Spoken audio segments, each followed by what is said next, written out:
আজকে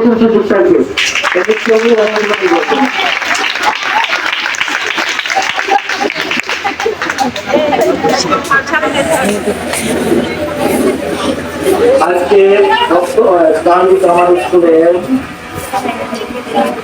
প্রথম শ্রেণীর শিক্ষার্থী যে বিতর্ক পত্রিকা অনুষ্ঠান আরম্ভ হচ্ছে, সেখানে পক্ষ এবং বিপক্ষ দুটি দল আছে। এই ট্রফিটা দেখে আমার মনে হয় প্রত্যেকটা ক্লাসের ছাত্রছাত্রীকে শিক্ষার অভ্যাস করতে হবে। এখানে যারা আছে, যেমন আমি আমার জীবনে এতটুকু আমি অবসর হইল, আমাদের জীবন আমরা পাই নাই। বর্তমান তোমরা যা পাচ্ছ এটা খুব একটা মারাত্মক। এটা কোথায় হয়? কলেজ ভার্সিটিতে হয়। কিন্তু এখন আমরা স্কুল জীবন থেকে এটা তর্কটা বিতর্ক আরম্ভ করছি। আজকে এই অনুষ্ঠান পরিচালনা করবার জন্য আমি আমার স্যারকে অনুমোদন দিচ্ছি। স্যার আরম্ভ করছি।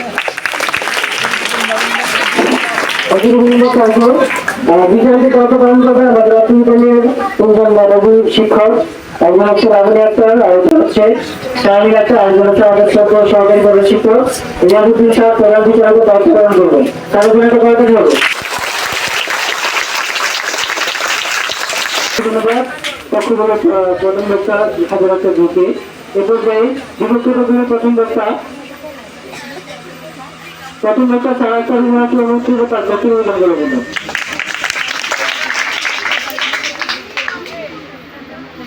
লক্ষ্য ছাড়া মানুষ যেমন প্রত্যুষ্ট, তেমনি যোগ্যতা ছাড়াও লক্ষ্য নির্বাচন করা কষ্ট। এই স্লোগানটি সামনে রেখে আমি আজকে আমার বক্তব্যটি শুরু করতে যাচ্ছি।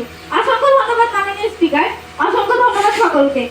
আজকে আমার বিষয় নির্ধারণ করা হয়েছে জীবনের লক্ষ্য নির্বাচনে আগ্রহী হলো একমাত্র বিবেচ্য বিষয়। সংগত কারণে আমি এর বিপক্ষে অবস্থান করছি। আমার মাননীয় স্পিকার লক্ষ্য করবেন, এখানে উক্ত বিষয় উপস্থাপন দিতে বলা হয়েছে।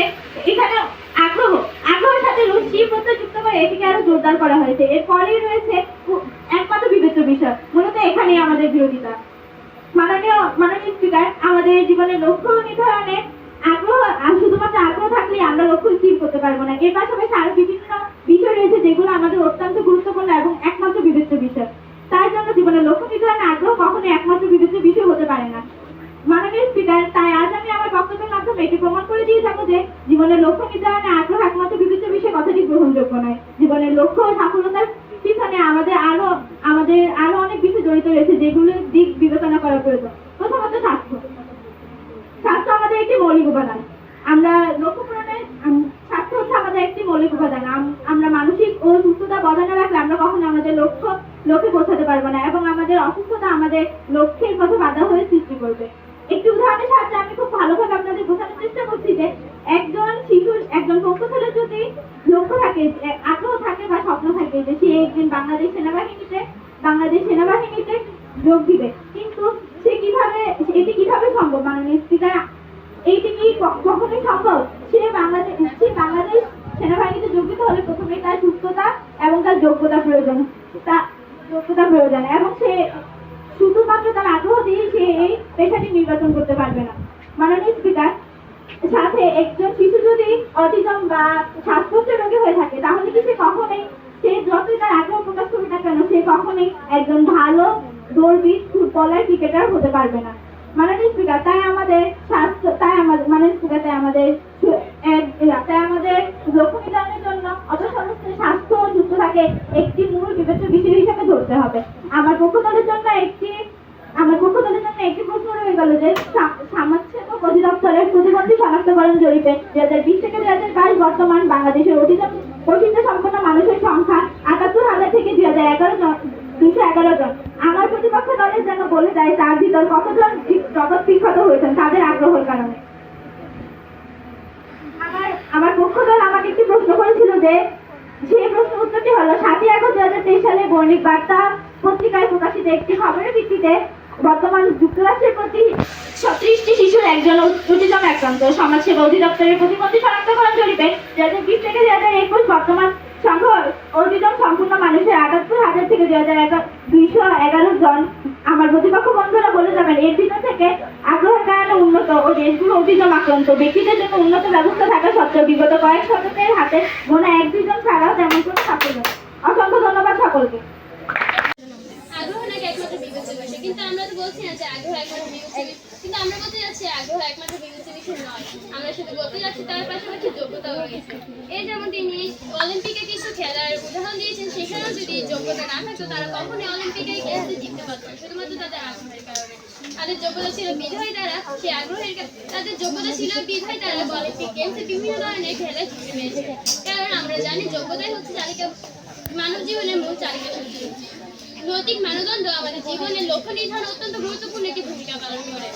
সঠিক নৈতিক মূল্যবোধ ও আদর্শের প্রতি আস্থা রেখে জীবনের লক্ষ্য নির্ধারণ করা উচিত, শুধুমাত্র আগ্রহের উপর ভিত্তি করে নয়। তা না হলে লক্ষ্য ভ্রষ্ট হওয়ার সম্ভাবনা অত্যাধিক বেশি থাকে। লক্ষ্যকর্মী মানুষ স্পিকার লক্ষ্য নির্ধারণের ক্ষেত্রে টাকা উপার্জন অথবা ক্ষমতার লোভে যদি লক্ষ্য নির্ধারণ করা হয় তাহলে তা হবে নৈতিকতা মূল্যবোধ থেকে আদর্শ থেকে বিচ্যুতি ঘটবে এবং তা হবে ব্যক্তির ভবিষ্যৎ সামাজিক অবস্থান তথা দেশের জন্য অত্যন্ত ক্ষতিকর। এই প্রসঙ্গে বর্তমান সময়ে হাজার হাজারো উদাহরণ দেওয়া যায়। মাননীয় স্পিকার, আমি শুধু একটা তথ্যে উপস্থাপনা করছি।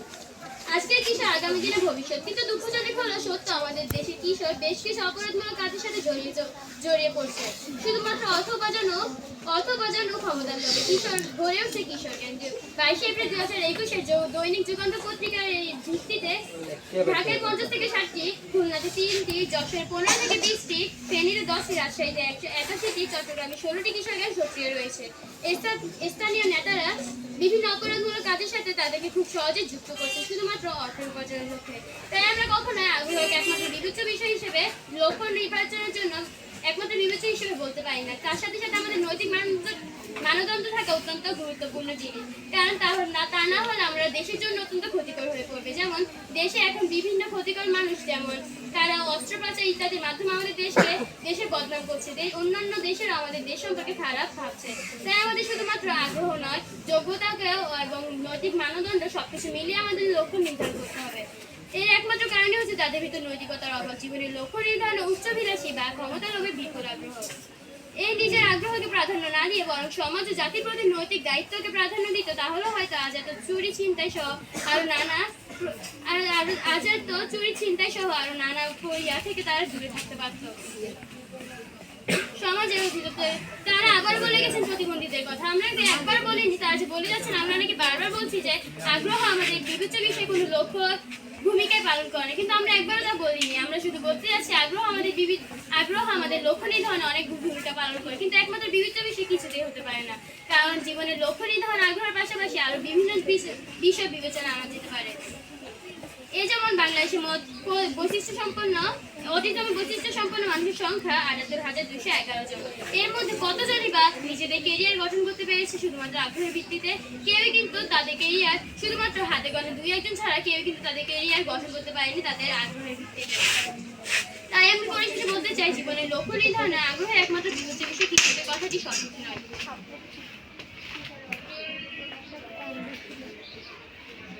প্রতিপক্ষের বন্ধুরা বলে যাবেন এর ভিতর থেকে কত শতাংশ মানুষ শুধুমাত্র আগ্রহ। অটিজম আক্রান্ত ব্যক্তিদের জন্য উন্নত ব্যবস্থা থাকা সত্ত্বেও বিগত কয়েক বছর হাতে গোনা 2-1 ছাড়া তেমন কোনো সাফল্যই নেই। এগুলো শুধুমাত্র ব্যতিক্রম। মাননীয় স্পিকার, এগুলো কোনো উদাহরণ হতে পারে না। আমরা সামগ্রিক বিচার করতে পারি জীবনের লক্ষ্য নির্ধারণে আগ্রহ একমাত্র বিবেচ্য বিষয় নয়, এর সাথে সুস্থতা অত্যন্ত গুরুত্বপূর্ণ এবং জরুরি। আসসালামু আলাইকুম মাননীয় স্পিকার, আমি জোর করে বলতে চাই আগ্রহ জীবনের লক্ষ্য নির্ধারণ একমাত্র বিবেচ্য বিষয়। এই কথাটি যাতে আমাদের বিচারক মন্ডলী কিছুতে গ্রহণ না করে তার জন্য আমি জোর দাবি জানাচ্ছি। ধন্যবাদ মাননীয়। পক্ষ দলের তৃতীয় বক্তা তার বক্তব্য নিয়ে আসে ছাত্রী শিক্ষার্থী মোহাম্মদ ইমাম হোসেন।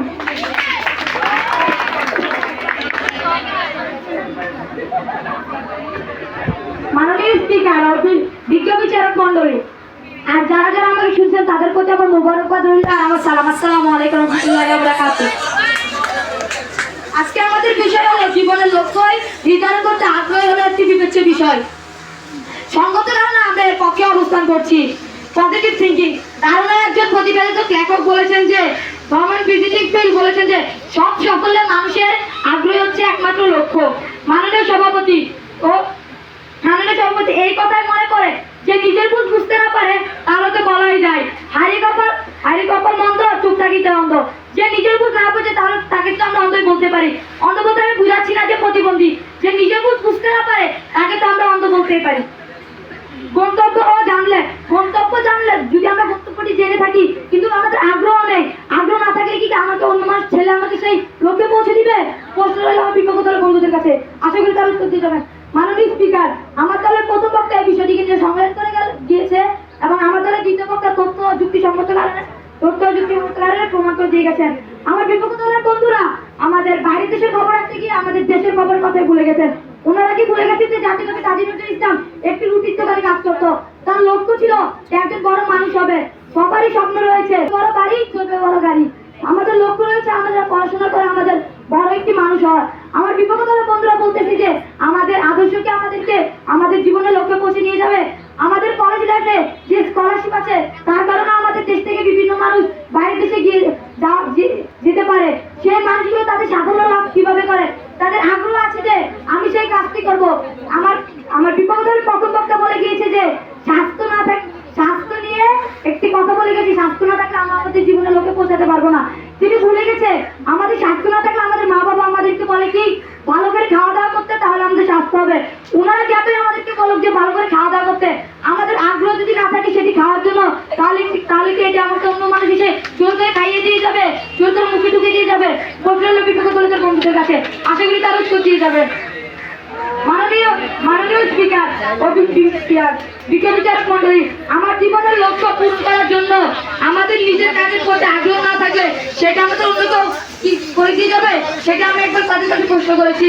Wikipedia www.com। মাননীয় সভাপতি, কেউ যদি সফলতা লাভ করতে চায় তাহলে তার লক্ষ্য এবং আদর্শ হলো তার একমাত্র বিবেচ্য বিষয়। তাহলে একজন ব্যক্তিত্ব শারীরিক সামর্থ্য না থাকলে সে কি তাদের নিজের কর্তব্য বোঝাতে পারে না? আমাদের বিপক্ষ দলের দ্বিতীয় বক্তা বলে গেছে যে প্রতিবন্ধী অর্থাৎ অটিস্টিক হলে বলে আমরা আমাদের জীবনের লক্ষ্যে পৌঁছাতে পারি না। দৈনিক পত্রিকা দৈনিক আলো এইটি 2024 8 আগস্ট অলিম্পিক গেম অনুষ্ঠিত হয়। সেখানে 208 দৃষ্টি প্রতিবন্ধী 100 মিটার রেস টিকে সে ফার্স্ট হয়। 100 মিটার রেস প্রতিবন্ধী মুক্তুদ পুরুষ 400 মিটার স্প্রিন্টে দৌড়িয়ে, অর্থাৎ মাননীয় স্পিকার তারও একজন প্রতিবন্ধী, কিন্তু তার জীবনের লক্ষ্য হয়ে দাঁড়িয়েছিল যে সে একটি বিখ্যাত মানুষ হবে, সে অলিম্পিকে তার নাম উঠাবে, সে একটি সাফল্য লাভ করতে চায়, সেটি ছিল তার লক্ষ্য। সে 400 মিটার স্প্রিন্টে তার যেই আগ্রহ ছিল এবং তার যে উপস্থাপনাটি ছিল সেটি সে ওখানে করেই দেখিয়েছে।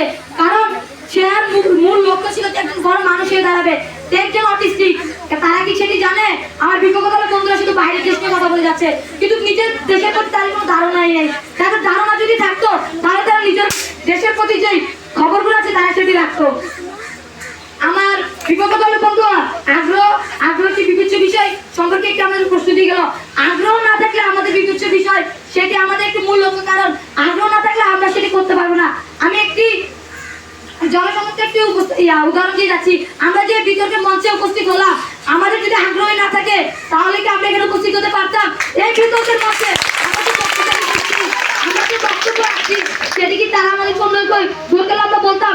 আমি যে মুখে কথাগুলো বলছি সেটি কি আমার অন্য কেউ আমাকে জেলা মুখে কথাগুলো বের করতে পারতো? শারীরিক কোনো ব্রেক ঘটে না, সেটি আমি কিছুক্ষণ আগে প্রমাণ দিয়ে গেছি।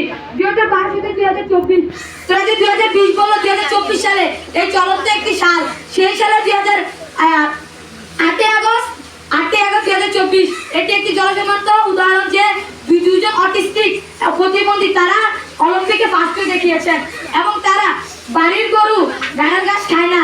কেন খায় না? তাদের যেই মূল লক্ষ্য সেটিকে আমাকে অন্য কেউ এসে পৌঁছে দিয়ে যাবে না, আমার নিজের সেটা অধিকার করতে হবে। আমরা পড়ালেখা না করলে অন্যজনকে আমাদেরকে এসে ঘুষিয়ে পড়ালেখা করে দিয়ে যাবে? অবশ্যই না, সেটা আমাদের নিজের লক্ষ্যকে করতে হবে।